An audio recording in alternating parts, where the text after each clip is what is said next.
Dear students, इस class के अंदर हम लोग मेथड्स ऑफ मेजरमेंट्स, मेजरमेंट या मापन करने की जो अलग अलग मेथड्स है उनके बारे में जानकारी लेने वाले हैं और उसके अंदर आने वाले इंस्ट्रूमेंट को स्टेप बाय स्टेप सीखने वाले हैं।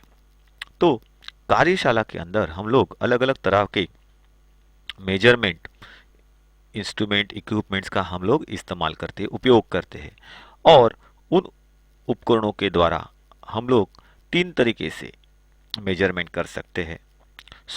इन तीन तरीकों में से हर एक तरीका अपने आप में अलग होता है या उनका इस्तेमाल अलग अलग तरीके से किया जाता है। तो ये जो तीन तरीके हैं यहाँ पे दिखाए गए हैं। फर्स्ट है डायरेक्ट मेजरमेंट या direct measuring instrument. Direct measurement के लिए जो इंस्ट्रूमेंट इस्तेमाल किए जाते हैं उनको डायरेक्ट मेजरिंग इंस्ट्रूमेंट कहा जाता है। दूसरा होता है इनडायरेक्ट मेजरमेंट, जहाँ पे डायमेंशंस को या प्रोफाइल्स को फर्स्ट सेट किया जाता है किसी इंस्ट्रूमेंट के अंदर और फिर उन प्रोफाइल्स सेट किए हुए इंस्ट्रूमेंट को डायरेक्ट मेजरिंग इंस्ट्रूमेंट्स के जरिए चेक किया जाता है। तो यहाँ पे जो डायमेंशंस मिलते हैं इसके लिए प्रोसेस थोड़ी लेंदी हो जाती है। और तीसरा जो है उसको कहा जाता है कंपेरेटिव मेजरमेंट्स। कंपेरेटिव मतलब कंपैरिजन किया जाता है साइजेस के अंदर, थिकनेस के अंदर, सब कंपैरिजन आंखों के जरिए, बाय टचिंग के जरिए तो कंपेयर किया जाता है। तो इन तीनों में अगर एक्यूरेसी कही जाए तो फर्स्ट जो है डायरेक्ट मेजरमेंट, इसमें एक्यूरेसी ज़्यादा मिलती है। उसके बाद इनडायरेक्ट मेजरमेंट के जरिए जो एक्यूरेसी मिलती है वो उससे कम होती है और कंपेरेटिव मेजरमेंट जो होती है उसके अंदर एक्यूरेसी 19-20 के जैसे मिल जाती है। लेकिन आंखों के जरिए हम लोग क्या करते हैं, उसको सही या गलत बताने का काम करते हैं। तो डायरेक्ट मेजरमेंट जो होते हैं, ये जो मेथड है इसके अंदर जॉब के जो डायमेंशंस होते हैं, माप जो होते हैं, उनको directly steel rule, micrometers, vernier caliper, bevel protector, height gauge, other protectors जो है उनके द्वारा चेक किया जाता है। तो हमको जो डायमेंशंस मिलते हैं वो डायरेक्ट मिलते हैं, उसमें कम समय लगता है। इनडायरेक्ट मेजरमेंट की अगर हम लोग बात करें तो वो अप्रत्यक्ष मापन की मेथड है। मतलब क्या है कि इसके अंदर जॉब जो होते हैं उन जॉब की माप को पहले, जैसे हमारे ऑर्डिनरी कैलिपर्स है, डिवाइडर्स है, इनसाइड कैलिपर्स है, टेलीस्कोपिक गेज है, इनके द्वारा क्या किया जाता है, डायमेंशंस को उनके अंदर सेट किया जाता है और फिर उन डायमेंशंस को स्टील रूल के जरिए या अदर डायरेक्ट मेजरिंग इंस्ट्रूमेंट्स के जरिए क्या किया जाता है, चेक किया जाता है, जैसे हम लोग यहाँ पे ड्राइंग में देख रहे हैं। थर्ड जो होता है उसको क्या कहते हैं, तो कंपेरेटिव मेजरमेंट्स। यहाँ पे जॉब की जो डायमेंशंस होती है उन डायमेंशंस की कंपैरिजन की जाती है किसी मास्टरपीस के साथ में। मतलब एक पीस अगर बनाया गया है तो उसके साथ में दूसरे पीसेस जो है या प्रोडक्ट जो है उनके साथ, सिमिलर प्रोडक्ट के साथ में उसको कंपेयर किया जाता है, चाहे उसकी थिकनेस होने दो, शेप्स होने दो या उसके कलर्स होने दो। तो ये कंपैरिजन टाइप मेजरमेंट होता है। इसके अंदर मिलने वाला आउटपुट 100% हम लोगों को सही मिलेगा, उसकी कोई शाश्वती या गारंटी नहीं होती। लेकिन तीनों भी जो मेथड्स है ये अपनी अपनी जगहों पे इस्तेमाल में लाए जाते हैं। ऐसा नहीं है कि इसमें से कोई एक ही मेथड कंटिन्यूसली इस्तेमाल में लाई जाती है। डिपेंड्स होता है वो कौन सी जगह है, उसके ऊपर इन मेजरमेंट्स का इस्तेमाल किया जाता है। डायरेक्ट मेजरमेंट जो होते हैं उसके इंस्ट्रूमेंट कुछ स्पेसिफिक जगहों पे ही इस्तेमाल किए जाते हैं, सब जगह पे इस्तेमाल नहीं होते। इनडायरेक्ट मेजरमेंट्स जो है उनके इंस्ट्रूमेंट्स और इक्विपमेंट्स अलग कामों के तौर पे इस्तेमाल में लाए जाते हैं। कंपैरेटिव मेजरमेंट जो होती है वहाँ पे अलग तरीके का इस्तेमाल किया जाता है। तो ये कैसे और किस तरीके से, जैसे हम लोग नॉर्मली जॉब बना रहे हैं हमारे वर्कशॉप के अंदर, तो हम लोग क्या करते हैं, तो जॉब बनाने के बाद उसकी थिकनेस जो है इन इंस्ट्रूमेंट्स के जरिए डायरेक्टली चेक कर सकते हैं, क्योंकि वो गर्म नहीं होते, नॉर्मल कंडीशन में होते हैं, तो उसका एक्सपांशन होना या उसके अंदर कैविटीज क्रिएट होने की जरूरत नहीं होती। तो हम लोग डायरेक्टली उसको चेक कर सकते हैं इन इंस्ट्रूमेंट्स के जरिए, क्योंकि उनकी एक दायरा है, सीमा है तय की। लेकिन अगर हम लोग बात करें किसी, हम लोग जैसे एग्जाम्पल के तौर पे टर्निंग के ऊपर काम कर, लेथ मशीन के ऊपर काम करने हैं या फर्नेसेस के ऊपर काम कर रहे हैं और वहाँ पे प्रोडक्ट बन के बाहर आया है और उसको हमें चेक करना है, तो यहाँ पे मेजरिंग इंस्ट्रूमेंट जो है, डायरेक्ट मेजरिंग इंस्ट्रूमेंट फेल हो सकते हैं, because they don't have that capacity to observe the heat और ऐसे समय पे वो हीट को अपने अंदर ऑब्जर्व नहीं कर सकते, समा नहीं सकते, और जिसकी वजह से क्या हो सकता है, उनका एक्सपांशन हो सकता है, वो अपने साइजेस को बढ़ा सकते हैं, और जिसकी वजह से उनके अंदर एरर्स आ सकता है, सही डायमेंशन नहीं मिल सकता है। सो इनडायरेक्ट मेजरमेंट्स को क्या किया जाता है, वहाँ पे इनडायरेक्ट मेजरिंग इंस्ट्रूमेंट्स को इस्तेमाल में लाया जाता है, और उनके ज़रिए इस तरीके से मापन जो है वो मापन किया जाता है। मतलब क्या है, इनडायरेक्ट मेजरिंग इंस्ट्रूमेंट्स के अंदर उन साइजेस को होल्ड किया जाता है या लॉक किया जाता है, और फिर उन साइजेस को डायरेक्ट मेजरमेंट करने वाले जो इंस्ट्रूमेंट है उनके ज़रिए मापा जाता है। तो ये हो गया इनडायरेक्ट मेजरमेंट का या मेजरिंग इंस्ट्रूमेंट का इस्तेमाल का तरीका। तीसरा जो है ये कंपैरेटिवली मेजरमेंट्स है। कंपैरेटिवली मेजरमेंट मतलब किसी इंडस्ट्री में अगर हम लोग जाएंगे जहाँ पे फर्नेस के ऊपर भट्टियों में मेटल को पिघलाया जाता है, उसके ऊपर से अलग अलग शेप्स जो होते हैं वो शेप्स बनाए जाते हैं, या शेप्स बने हैं तो उनको अलग अलग वापस दोबारा गर्म करके फर्नेसेस के अंदर उसको शेप दिया जाता है, रिक्वायर्ड शेप देना पड़ता है। तो ऐसे समय पे हम लोग किसी डायरेक्ट मेजरिंग इंस्ट्रूमेंट्स का इस्तेमाल नहीं कर सकते, वहाँ पे उनका इस्तेमाल करना या इस्तेमाल करने वाले के लिए भी ज़्यादा खतरा हो सकता है। तो वहाँ पे हम लोगों को कंपेरेटिवली वो देखना पड़ता है कि प्रोफाइल सही बनी है कि नहीं।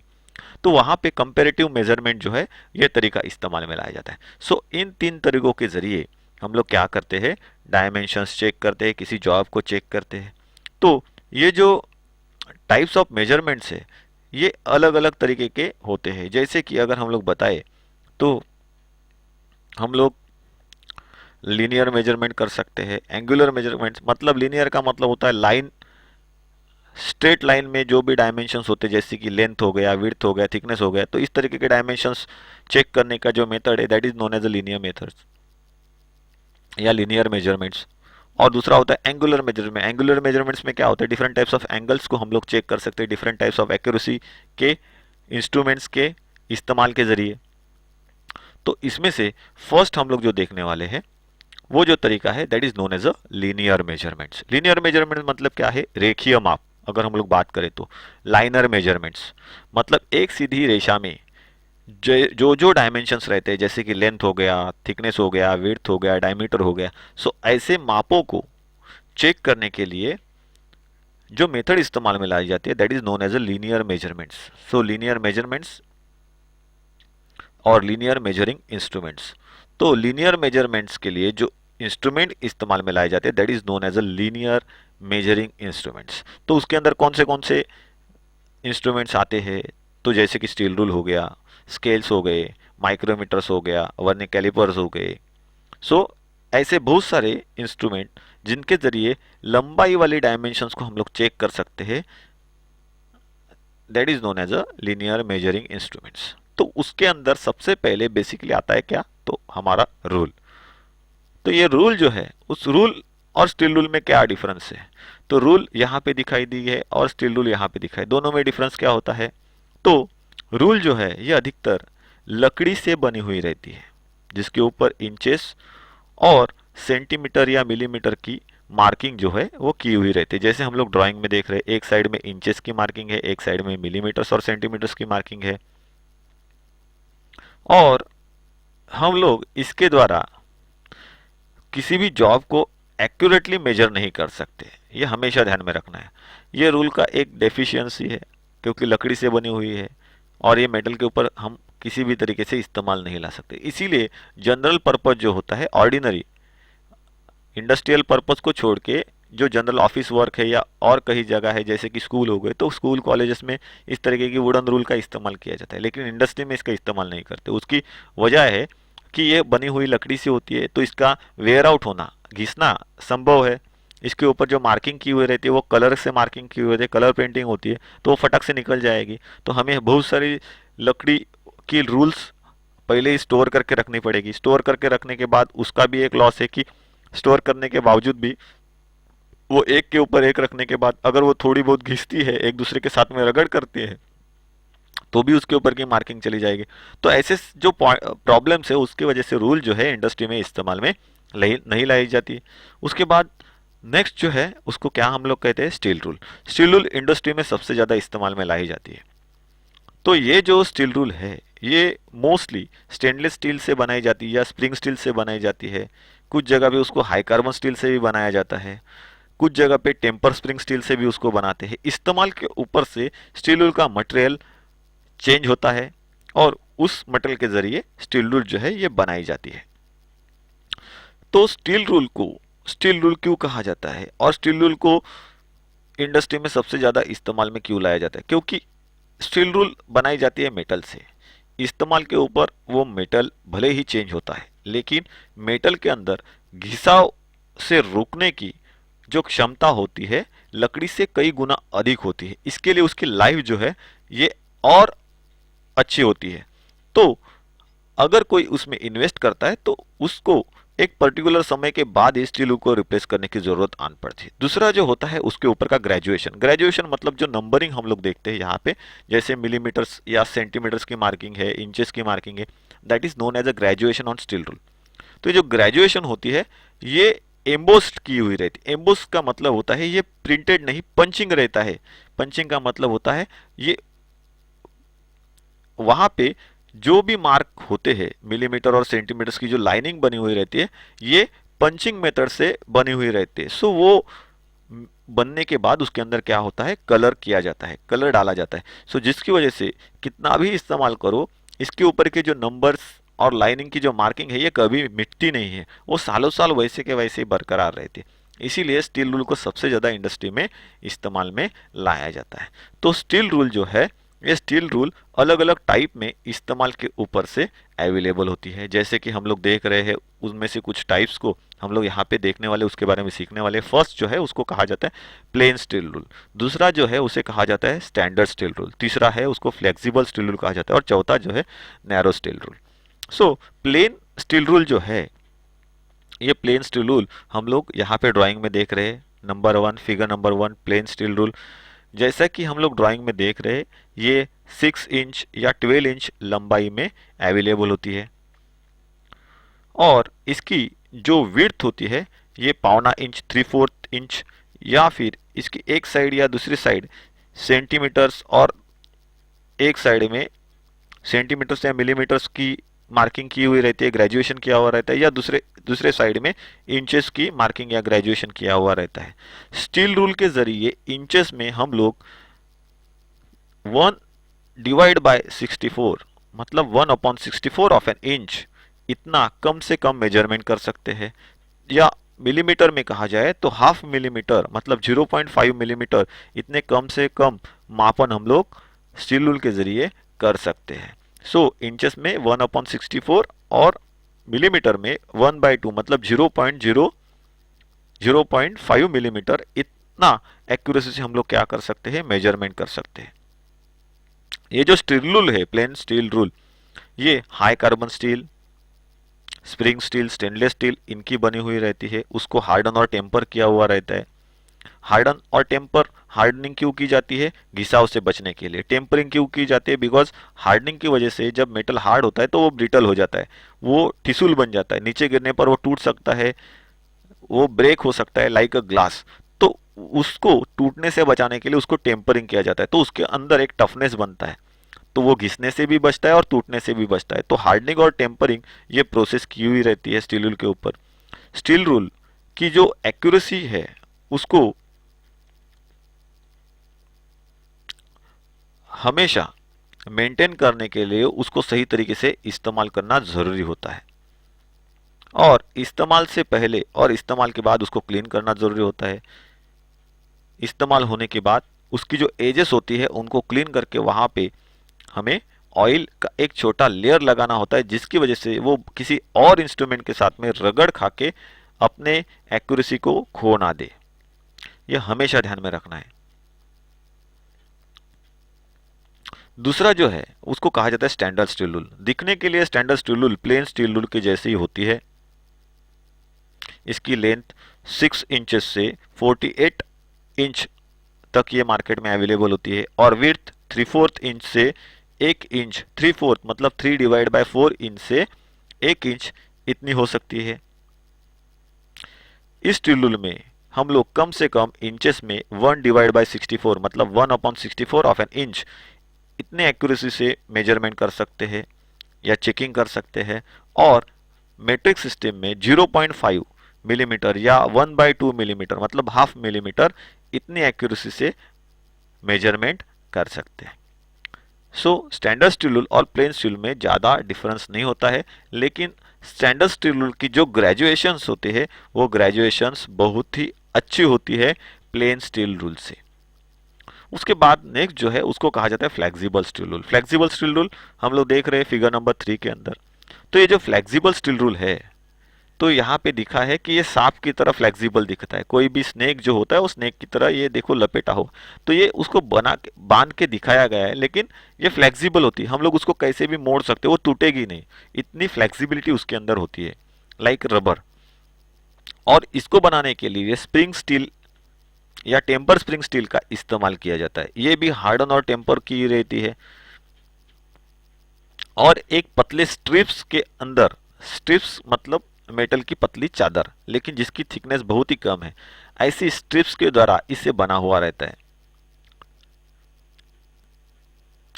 इसका बेनिफिट क्या होता है, तो जिसकी वजह से, इसकी फ्लेक्सिबिलिटी की वजह से ये किसी भी सर्कुलर जगह पर आसानी से अपने आप को बिठा सकती है और उसका सरकमफरेंस चेक कर सकती है। सो इसकी जो विड्थ होती है, इसकी जो विड्थ होती है, ये विड्थ मतलब ये विड्थ, तो ये विड्थ जो होती है ये ज़्यादा से ज़्यादा आधा इंच, उससे ऊपर नहीं होती। आधा इंच मतलब 1/2 मिलीमीटर, सॉरी 1/2 इंचेस मतलब आधा इंच, मतलब 0.5 इंच, इतनी ही उसकी क्या होती है, विड्थ होती है। और ये स्टील रूल जो है, ये स्टील रूल 6 इंच इतने लंबे मिलते हैं। उसके बाद नेक्स्ट जो है उसको कहा जाता है narrow steel rule. Narrow steel rule हम लोग यहाँ पे देख रहे हैं, ये बहुत ही पतली होती है, बहुत ही पतली, और इसके एक ही साइड में कभी कभार ग्रेजुएशंस होती है, या फिर बोथ साइड में ग्रेजुएशन होने के बाद भी सिमिलर ग्रेजुएशन की हुई रहती है। मतलब ही आपको इसके ऊपर एक साइड में इंचेस की ग्रेजुएशन मिलेगी तो दूसरे साइड में मिलीमीटर की ग्रेजुएशन मिलेगी। तो स्टैंडर्ड स्टील रूल से इसकी जो विड्थ होती है बहुत ही कम होती है,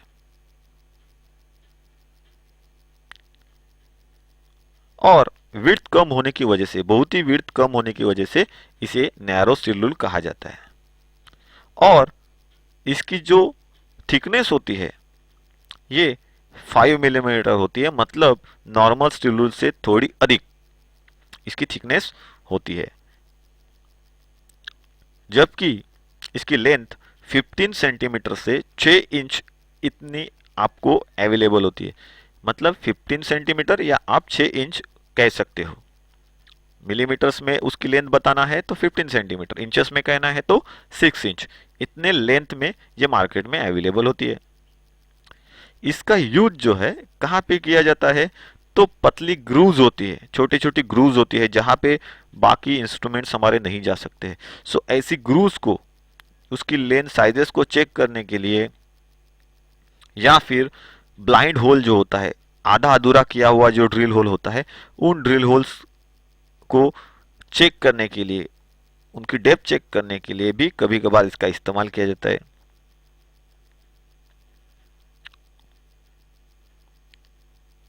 सो ये जो स्टील रूल है, जैसे मैंने बताया, इसके अंदर एक साइड में इंचेस और दूसरे साइड में मिलीमीटर या सेंटीमीटर्स की मार्किंग की हुई रहती है। मतलब एक साइड में आपको ब्रिटिश सिस्टम मिलेगी मेजरमेंट की, तो दूसरे साइड में मैट्रिक सिस्टम जो है मेजरमेंट्स की, वो वहाँ पे मिल जाएगी। उसके बाद नेक्स्ट जो हमें देखना है वो है हुक रूल। हुक रूल, ये जो हुक रूल है वो नॉर्मल स्टील रूल के जैसी होती है, लेकिन थोड़ी नैरो होती है, नैरो स्टील रूल के जैसे पतली होती है, मतलब जिसकी विड्थ कम होती है, और उसके एंड में स्टार्टिंग में एक हुक लगा हुआ रहता है। तो ये हुक जो है, ये हुक इस रूल के किसी एक एंड में, किनारे में लगा हुआ रहता है, जहां से मार्किंग स्टार्ट होती है या ग्रेजुएशन स्टार्ट होता है, उन एंड्स में उसको लगा हुआ रहता है, और इसी की वजह से उसको हुक रूल कहते हैं। ये हुक रूल जो है उसकी जीरो के साइड में ही हुक लगा हुआ रहता है, मतलब जहां पे ग्रेजुएशन जहां से स्टार्ट हो रही है उसी एंड में क्या लगा रहता है, वो हुक लगा रहता है। सो जो इंटरनल ग्रूव्स होते हैं, इंटरनल ग्रूव्स से पर्टिकुलर डिस्टेंस को अगर हम लोगों को चेक करना है, तो ऐसे समय पे इन हुक रूल का इस्तेमाल किया जाता है। तो इंटरनल ग्रूव जो है उसके अंदर जाके ये हुक जो है वो बैठ जाता है, अपने आप को लॉक कर देता है, और जिसकी हेल्प से हम लोग सही तरीके से इंटरनल डायमेंशन जो है, ये इंटरनल डायमेंशन मतलब अंदरूनी माप जो है ये चेक कर सकते हैं। इनके इस्तेमाल से हम लोग क्या कर सकते हैं, तो किसी इनसाइड कैलिपर से कोई माप लिया जा रहा हो या किसी इनसाइड कैलिपर के अंदर हमको माप सेट करना हो, तो इस हुक रूल का इस्तेमाल करके हम लोग क्या कर सकते हैं, डायमेंशंस को सेट कर सकते हैं। तो यहाँ पे हुक रूल कैसे है, तो ड्राइंग नंबर 5 के अंदर हुक रूल जो है वो दिखाया गया है। उसके बाद जो है वो कैलिपर रूल है। कैलिपर रूल कैलिपर की तरह दिखता है, जो हम लोगों ने वर्नियर कैलिपर इस्तेमाल किया उसी की तरह ये कैलिपर रूल दिखता है। इसकी भी विड्थ जो होती है नैरो स्टील रूल के जैसे ही होती है। इसकी एक साइड में मार्किंग की हुई रहती है, लेकिन इसकी जो विड्थ है नैरो स्टील रूल के जैसे थोड़ी सी अधिक होती है। इसका यूज जो है ये आउटसाइड डायमेंशंस मतलब बाहरी माप चेक करने के लिए ज्यादातर करते हैं। इसके जरिए हम लोग 1/64 ऑफ एन इंच मतलब 1/64 इंच इतनी एक्यूरेसी से इंच सिस्टम में या ब्रिटिश सिस्टम में मेजरमेंट कर सकते हैं। तो 1/2 मिलीमीटर मतलब ही हाफ मिलीमीटर, जिसको हम लोग 0.5 मिलीमीटर कहते हैं, इतने कम एक्यूरेसी से हम लोग क्या कर सकते हैं, मेट्रिक सिस्टम में मेजरमेंट कर सकते हैं। सो कैलिपर रूल जो है, ये कैलिपर रूल किस तरीके से दिखती है ये भी हम लोगों ने यहाँ पे फिगर नंबर 6 में देखा है। तो ये जो है ये कैलिपर रूल है। उसके बाद नेक्स्ट जो है ये श्रिंक रूल है। श्रिंक रूल जो हम लोग यहाँ पे देख रहे हैं, ऊपर श्रिंक रूल को बताया गया है, ये जो उसके ग्रेजुएशन है उसको एनलार्ज करके दिखाया, और नीचे श्रिंक रूल कैसे दिखती है तो वो दिखाया है फ्रंट साइड और बैक साइड, दोनों साइड में ग्रेजुएशन जो है श्रिंक रूल के ऊपर की हुई रहती है।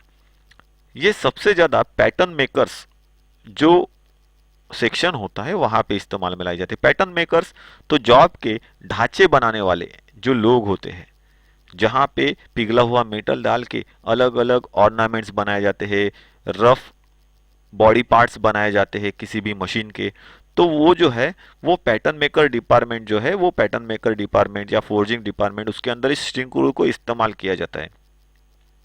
इसमें मार्किंग करते समय वास्तविक जो डायमेंशंस होते हैं, एक्चुअल डायमेंशन जो होते हैं, उनको श्रिंकेज अलाउंस के जरिए बढ़ा दिया जाता है। मतलब कौन से मेटल का हम लोग पैटर्न बना रहे हैं, उस मेटल का श्रिंक होने का जो तरीका है, गर्म होने के बाद जब उसको किसी चीज के अंदर डाला जाता है तो वो ठंडा होता है, ठंडा होने के बाद वो क्या होता है, कॉम्प्रेस होता है, श्रिंक होता है, मतलब ही कॉम्प्रेस होता है। तो उसको उस रेशो को कंसीडर करके ही इन रूल्स को बनाया जाता है, और उसके हिसाब से क्या करते हैं, अलग अलग पैटर्न्स को पैटर्न मेकर डिपार्टमेंट के अंदर बनाया जाता है, और जिसकी वजह से हमें सही तरीके का एक रफ जॉब जो है या रफ प्रोडक्ट जो है मिलता है। बाद में उसके ऊपर मशीनिंग और अलग अलग ऑपरेशंस करके उसको सही साइज में सही फिनिश में लेके बनाया जाता है या बनाया दिया जाता है थ्रू द मशीनिंग ऑपरेशंस। सो ये जो स्टील रूल है, इस स्टील रूल में मार्किंग कुछ प्रतिशत जो है ये बढ़ा कर रखते हैं, जिससे श्रिंक होने के बाद सही डायमेंशन जो है ये हम लोगों को मिल सके। जैसे कि कास्ट आयरन के लिए 1% इंक्रीज किया हुआ रहता है साइजेस में, स्टील के लिए 2.1% इंक्रीज किया हुआ रहता है, पीतल मतलब जिसको ही हम लोग क्या कहते हैं, ब्रास, ब्रॉन्ज, एल्यूमिनियम, कॉपर, इनके लिए 1.6% इंक्रीज किया हुआ रहता है। नेक्स्ट जो स्टील रूल है, ये स्टील रूल जिसे कहा जाता है शॉर्ट रूल, जो हम लोग फिगर नंबर 8 में देख रहे हैं। शॉर्ट रूल, इसका नाम ही है शॉर्ट रूल। अलग अलग ब्लेडों की ये एक श्रृंखला होती है, मतलब इस शॉर्ट रूल जो है उसके अंदर अलग अलग ब्लेड जो होते हैं, अलग अलग साइजेस के ब्लेड्स हम लोगों को मिलते हैं, जिसके ऊपर ग्रेजुएशन की हुई रहती है और उनकी साइज जो है ये साइज बनी हुई रहती है। तो ये छोटे छोटे रूल्स का एक सेट होता है, जिसके अंदर 1/4 इंच, 3/8 इंच, 1/2 इंच, 3/4 इंच तथा 1 इंच के छोटे छोटे स्केल्स बने हुए रहते हैं, जैसे कि हम लोग ड्राइंग में यहाँ पे देख रहे हैं।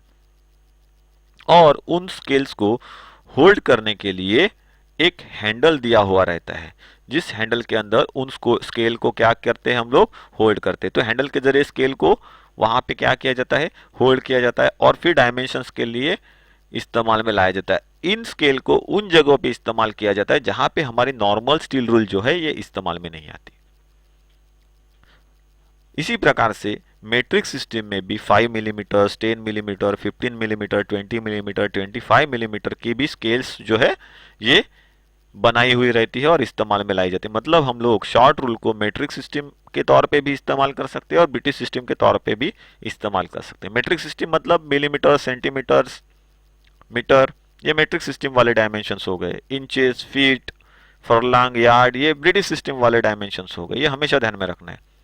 तो ये जो पार्ट होता है उसको क्या कहते हैं, शॉर्ट रूल में हैंडल कहते हैं। यहाँ पे पीछे की तरफ क्लैंपिंग स्क्रू होता है, जिसके घुमाने से हम लोग रूल को निकाल सकते हैं और टाइटली उस हैंडल के अंदर होल्ड कर सकते हैं। उसी को रूल क्लैंप स्क्रू भी कहते हैं, रूल क्लैंप स्क्रू, हैंडल और रूल क्लैंप स्क्रू। और यहाँ पे क्या होता है, ग्रू होता है जिसके अंदर हम लोग ब्लेड को होल्ड कर सकते हैं। सो ये जो शॉर्ट रूल है, उस शॉर्ट रूल को हम लोग हैंडल के अंदर होल्ड करके अधिक से अधिक गहराई में डायमेंशंस लेने के लिए इस्तेमाल में ला सकते हैं, जहां पे हमारी नॉर्मल स्टील रूल जाके मेजरमेंट नहीं कर सकती या और कोई अदर इंस्ट्रूमेंट वहां पे नहीं जा सकता है। ऐसी जगहों पे शॉर्ट रूल को इस्तेमाल में लाया जाता है। उसके बाद है डेप्थ रूल। फिगर नंबर 9 में हम लोग डेप्थ रूल जो है, वो डेप्थ रूल कैसा होता है वो यहाँ पे दिखाया हुआ है। इस रूल का जो विड्थ होता है ये बहुत ही कम होता है, नैरो रूल से भी बहुत कम ये विड्थ उसका बना हुआ रहता है। उसके एक ही साइड में डायमेंशंस मार्क किए हुए रहते हैं, या कभी कभी ये डायमेंशंस की मार्किंग सेंटर में भी की हुई रहती है।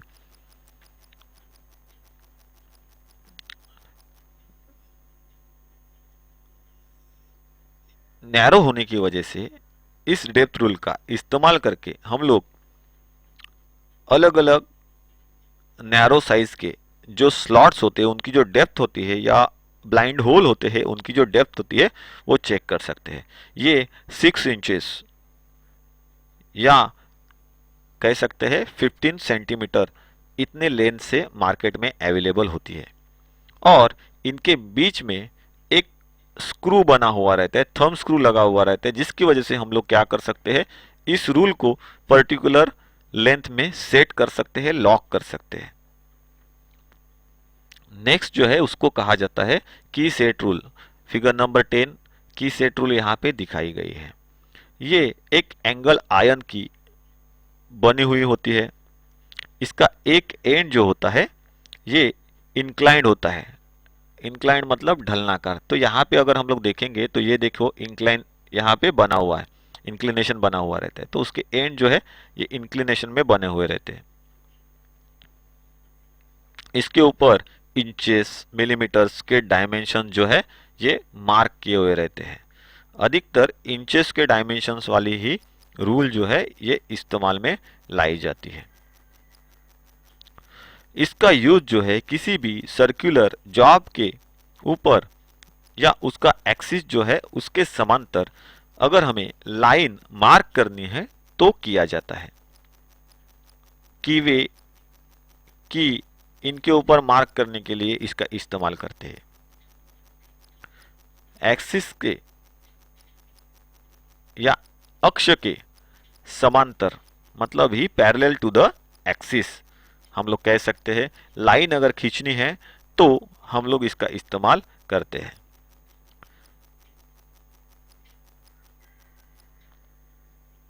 सो ये जो की सेट होता है ये हमेशा शाफ्ट के ऊपर सेट हो जाता है, और इसके जो आर्म्स है, जो आर्म्स हम लोग यहाँ पे देख रहे हैं, ये दो आर्म्स है, ये क्या हो जाते हैं, जॉब के ऊपर सेट हो जाते हैं, उसके एक्सिस के साथ सेट हो जाते हैं, और जिसकी वजह से हम लोग जॉब के ऊपर एक्सिस से पैरेलल लाइन जो है ये मार्क कर सकते हैं।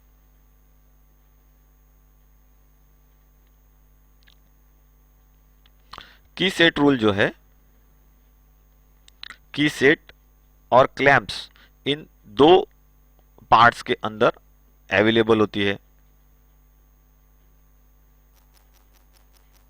अगर हमारे पास स्टैंडर्ड स्टील रूल है तो उसके जरिए हम लोग की सेट रूल बना सकते हैं। यहाँ पे अगर देखें तो हमारे पास स्टैंडर्ड स्टील रूल है तो उसका इस्तेमाल करके हम लोग क्या कर सकते हैं, की सेट रूल बना सकते हैं। नेक्स्ट जो है उसे कहा जाता है टेप रूल।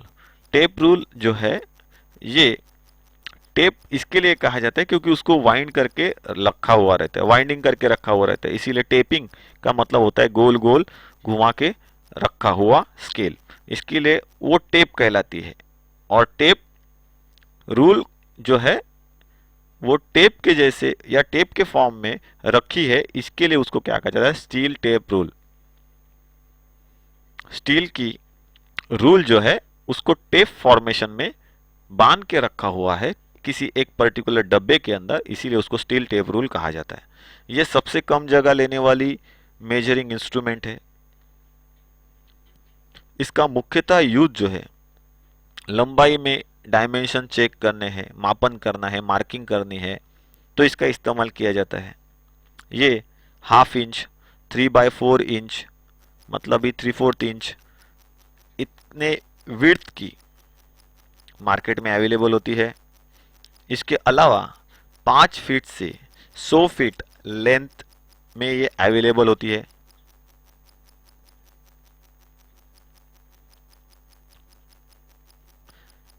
कुछ जगहों पे ये मेटल की अवेलेबल होती है, मेटल से बनाई जाती है इस्तेमाल के ऊपर से, और इस्तेमाल के हिसाब से कुछ जगहों पे ये कैनवास की भी बनाई हुई रहती है। तो डिपेंड होता है, अगर हमें मैकेनिकल इंडस्ट्री में हम लोग काम करते हैं तो वहाँ पे सबसे ज़्यादा स्टील टेप रूल मिलेगी।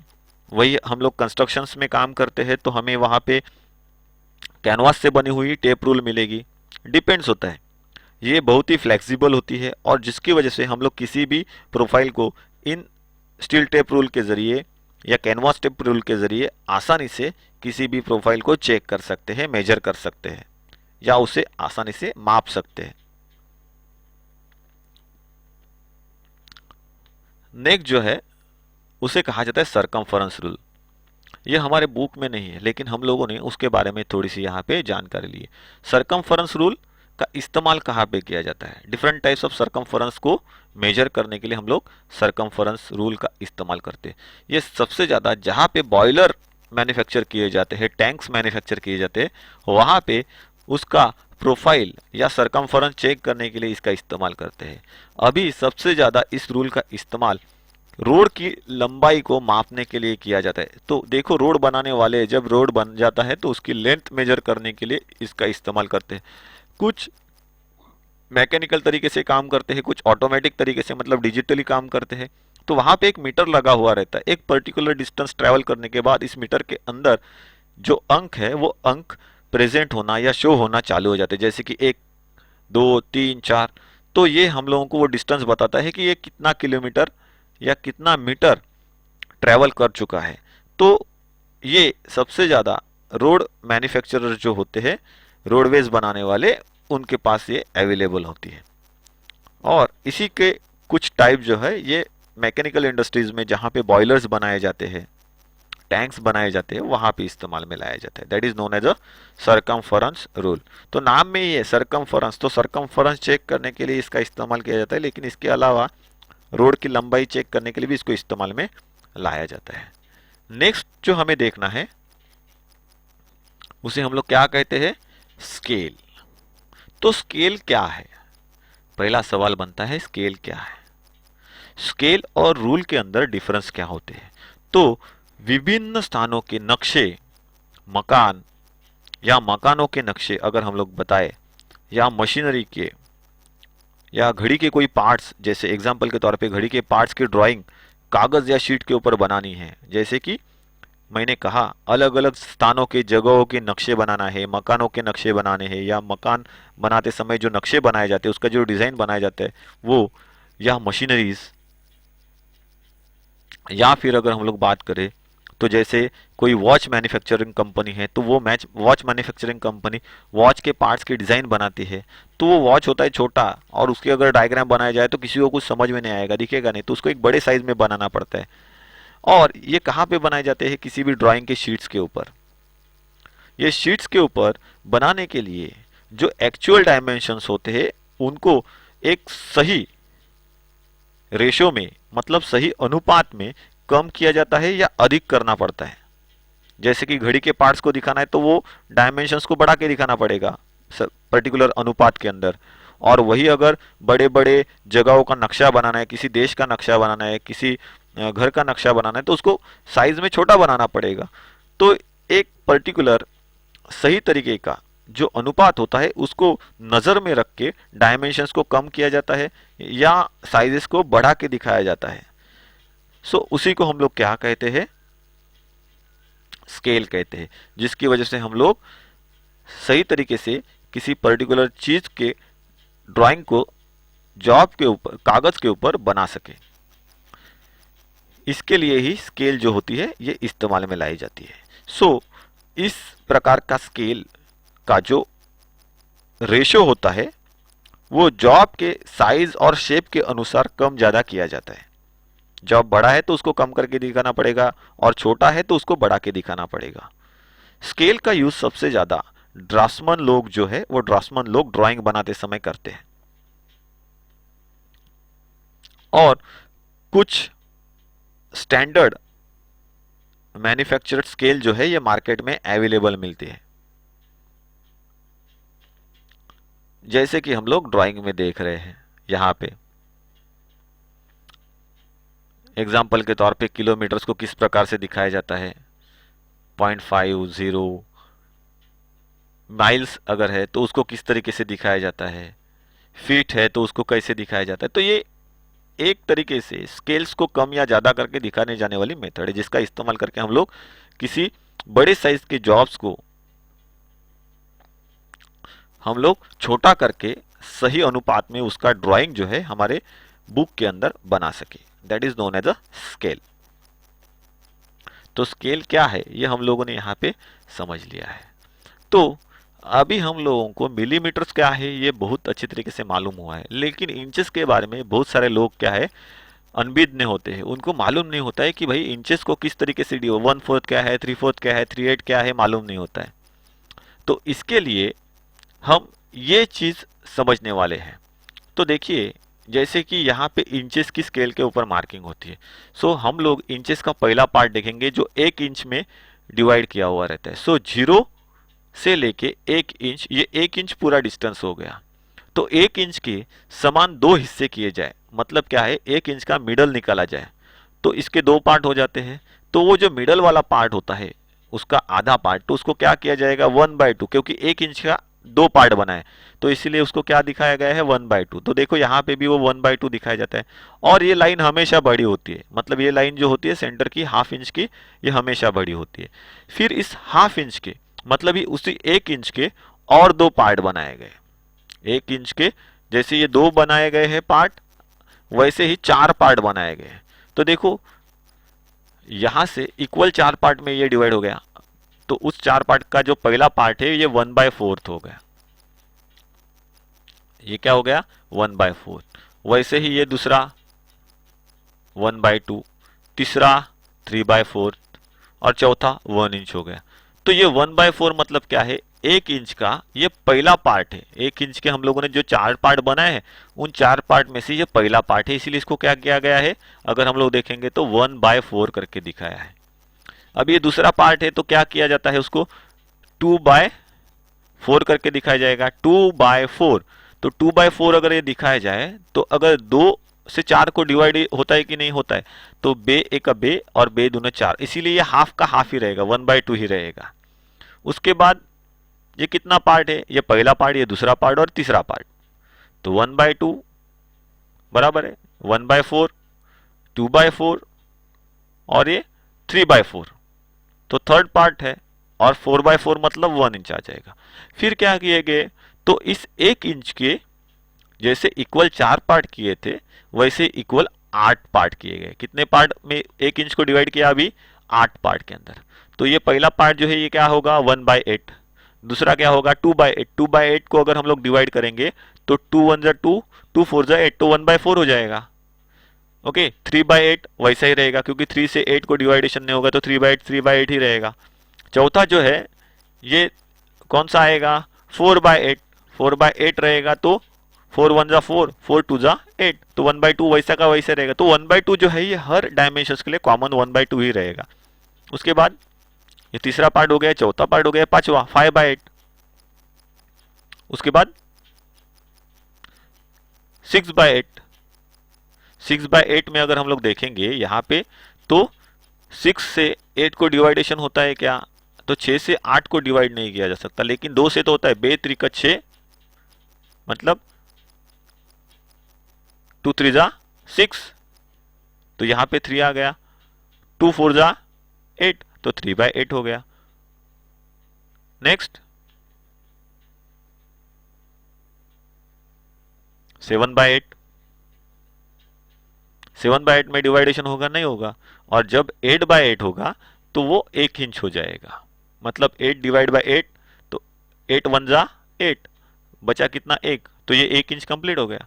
सेम एज इट इज जब 1 इंच के 16 पार्ट बनाए जाते हैं तो 1/16, 2/16, तो 2/16 मतलब 2 से 16 को अगर भाग दिया जाएगा तो बे का बे आटी 16, 2 8 जा 16, मतलब 1/8 हो गया। वैसे ही 3/16, 4/16, इस तरीके से 15/16 आ जाएगा। और 60/16 मतलब क्या है 16 डिवाइड बाई 16 मतलब 1 इंच हो जाएगा। ये समझ लेना है। सेम एज इट इज अगर हम लोग बात करें तो 1/64 मतलब क्या है कि 1 इंच के जब इक्वली 64 पार्ट्स बनाए जाते हैं तो 1/64, 2/64, 3/64 इस प्रकार से उसकी मार्किंग की जाती है। सेम इसी प्रकार से उसका काउंटिंग किया जाता है। तो हम लोग क्या देखा है कि इस स्केल के अंदर 1/16 मतलब इतने एक्यूरेसी से हम लोग कम से कम मापन कर सकते हैं। अगर वहां पे 1/64 होगा तो हम लोग उस स्केल के अंदर 1/64 इतने स्केल से मापन कर सकते हैं। तो हमारे स्केल के अंदर जो कम से कम एक्यूरेसी का मार्किंग किया रहेगा वही हमारे स्केल की एक्यूरेसी रहेगी। तो हमेशा ध्यान में रखना है कि हम लोग 1/64 ऑफ एन इंच ये कहते हैं कि 1 इंच में हम लोग 1/64 इतने एक्यूरेसी से मार्किंग कर सकते हैं, तो मेजरिंग और मार्किंग कर सकते हैं। लेकिन ये ध्यान में रखना है क्या हमारे स्केल के अंदर 1/64 की ग्रेजुएशन की हुई है या नहीं, ये पहले चेक करना है। उसके बाद बताना है कि हाँ ये हम लोग कर सकते हैं, नहीं तो इसके अंदर 1/16 इतने ही एक्यूरेसी से हम लोग मार्किंग कर सकते हैं, या 1/32 इतने एक्यूरेसी से हम लोग मार्किंग कर सकते हैं। तो ये हमेशा ध्यान में रखना है। इस प्रकार से इंचेस को क्या किया गया है, बांटा गया है या डिवाइड किया गया। तो अभी यहाँ पे जो हम लोग देख रहे हैं ये खाली 1/16 मतलब 16 पार्ट में ही डिवाइड किया गया है। दोबारा 1 इंच को 32 पार्ट में डिवाइड किया जाता है, तो यहाँ पे और लाइनें आएंगी, ग्रेजुएशन आएंगी। 1 इंच के इक्वल 32 पार्ट्स डिवाइड होंगे, जैसे कि 1 divide by 32, 2 divide by 32, 3 divide by 32 ऐसा हो जाएगा। फिर 2 से जहां जहां पे डिवाइडेशन होगा पार्ट को डिवाइड किया जाएगा वो वैसे दिखाया जाएगा। उसी प्रकार से 1 डिवाइड बाई 64 आएगा अगर उसके 1 इंच के इक्वल 64 पार्ट्स किए जाए तो यहाँ पे हम लोगों ने ये समझ लिया है कि इंचेस को किस तरीके से डिवाइड किया गया और किस तरीके से उसका मेजरिंग किया जाता है। नेक्स्ट क्या है, तो हमें देखना है कि स्टील रूल को किस तरीके से प्रिकॉशनरी इस्तेमाल करना है। इस्तेमाल से पहले क्लीन करो, इस्तेमाल के बाद क्लीन करो। गरम जॉब से तो उनके लिए अलग तरीके से स्टील रूल इस्तेमाल में आएगा, नॉर्मल जॉब से उसके लिए अलग तरीके से स्टील रूल इस्तेमाल में आएगा। इस्तेमाल से पहले ये जानना जरूरी है कि स्टील रूल या कोई भी मेजरमेंट करने वाले जो भी इंस्ट्रूमेंट है उसको हमेशा कौन से पोजीशन में देखना चाहिए, सामने की तरफ। जैसे मैं आप लोगों को हमेशा बताता हूं कि मेजरिंग करते समय इन मेजरिंग इंस्ट्रूमेंट्स को हमेशा आंखों के सामने से चेक करना चाहिए, ना ही आजू बाजू से देखना चाहिए, क्योंकि ये विजुअल एरर्स क्रिएट करते हैं। जैसे यहाँ पे दिखाया गया है पेंसिल की लेंथ चेक करते हैं, 3 लोग हैं, 2 लोग साइड से चेक करें तो उनका चेक करने का तरीका इनकरेक्ट बताया गया है, क्योंकि वो क्या करता है मेजरमेंट्स के क्या करता है डिफरेंस क्रिएट करता है। और जो सही तरीका है ये कैसा है, तो सामने से देखने वाला जो तरीका होता है ये सही तरीका यहाँ पे दिखाया जाता है। तो हम लोगों ने प्रिकॉशंस के तौर पे स्टील रूल किस तरीके से हैंडल करनी चाहिए ये देख लिया था। हमेशा ये ध्यान में रखना है स्टील रूल नीचे गिरनी नहीं चाहिए। स्टील का इस्तेमाल स्क्रू ड्राइवर की तरह नहीं करना चाहिए, किसी स्क्रू को खोलने के लिए या बंद करने के लिए उसके एंड्स हमेशा शार्प होने चाहिए, उनको कभी ग्राइंड नहीं करना चाहिए। स्टील रूल मेजरिंग इंस्ट्रूमेंट से उसको कटिंग टूल के साथ में नहीं रखना चाहिए, हमेशा वुड के ऊपर ही स्टील रूल को माउंट करना चाहिए। सो ये सभी चीज़ों को आप ध्यान में रखोगे तो स्टील रूल की लाइफ बढ़ेगी और वो आपको सही तरीके से काम करने में हेल्प करेगी। तो डियर स्टूडेंट्स, यहाँ पे हमारा ये जो टॉपिक है स्टील रूल और डिफरेंट मेथड्स ऑफ मेजरिंग, ये हम लोग खत्म करते हैं।